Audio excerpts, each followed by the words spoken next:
ജനങ്ങളുടെ വികാരം ഹൈക്കമാൻഡ് ഉൾക്കൊണ്ടതായി കൊല്ലം DCC president P Rajendra Prasad. മുഖ്യമന്ത്രിയെ പ്രഖ്യാപിച്ച ശേഷമായിരുന്നു പ്രതികരണം. ജനങ്ങളുടെ വികാരം ഹൈക്കമാൻഡ് ഉൾക്കൊണ്ടതായി കൊല്ലം DCC president P Rajendra Prasad പറഞ്ഞു. കൊല്ലത്ത് മാധ്യമങ്ങളോട് സംസാരിക്കുകയായിരുന്നു അദ്ദേഹം. മുഖ്യമന്ത്രി പ്രഖ്യാപനത്തിന് ശേഷമായിരുന്നു രാജേന്ദ്ര പ്രസാദിന്റെ പ്രതികരണം. കേരളത്തിലെ ജനാധിപത്യ വിശ്വാസികൾ സന്തുഷ്ടരാണ്. ഒരു തീരുമാനമുണ്ടായി എന്നുള്ളത് അത് VDS ആണ് എന്നുള്ളത് കൂടുതൽ സന്തോഷം നൽകുന്നു. മറ്റുള്ളവരെ മോശക്കാരാണ് എന്ന് യാതൊരു അഭിപ്രായവും ഞങ്ങളെ സംബന്ധിച്ചില്ല. KC വേണുഗോപാൽ അതിന് പ്രാപ്തനാണ്. രമേശ് ചെന്നിത്തല പരിചയസമ്പത്തുള്ള ഏറ്റവും മുതിർന്ന നേതാവാണ്. പക്ഷെ ഒരാളിനെല്ലാം മുഖ്യമന്ത്രിയാകാൻ കഴിയുള്ളൂ. ജനങ്ങളുടെ ഒരു വികാരം ഹൈക്കമാൻഡ് ഉൾക്കൊണ്ടു എന്നാണ് ഈ വിധി, ഈ തീരുമാനം നമ്മളെ മനസ്സിലാക്കിയത്.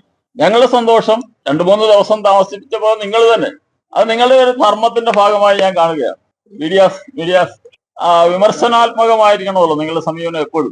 അതുകൊണ്ട് തന്നെയാണ് ഇത്രയും വേഗത്തിൽ നടന്നത് എന്നാണ് ഞാൻ പ്രതീക്ഷിക്കുന്നത്. അതിന് നിങ്ങളോടുള്ള കൃതാർത്ഥത ഞാൻ രേഖപ്പെടുത്തുന്നു. ജനവിധി ഹൈക്കമാൻഡ് അംഗീകരിച്ചുകൊണ്ട് ഒരു തീരുമാനം എടുത്തിരിക്കുന്നു. കേരളത്തിലെ ജനങ്ങൾ ഒട്ടാകെ അങ്ങനെ ഒരു വികാരത്തിലായിരുന്നു എന്ന് കഴിഞ്ഞ ദിവസങ്ങളുടെ അവരുടെ പ്രതികരണങ്ങളെ നമ്മളെ മനസ്സിലാക്കുന്നുണ്ട്.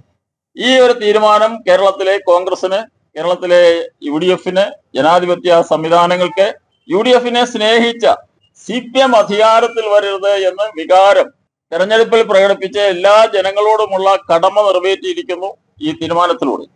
കൊല്ലം ജില്ലയിലെ വിവിധ കേന്ദ്രങ്ങളിൽ ആഹ്ലാദ പ്രകടനത്തിനും മധുര വിതരണത്തിനും ശേഷമായിരുന്നു പി രാജേന്ദ്ര പ്രസാദ് മാധ്യമങ്ങളെ കണ്ടത്. ന്യൂസ് ബ്യൂറോ, കൊല്ലം.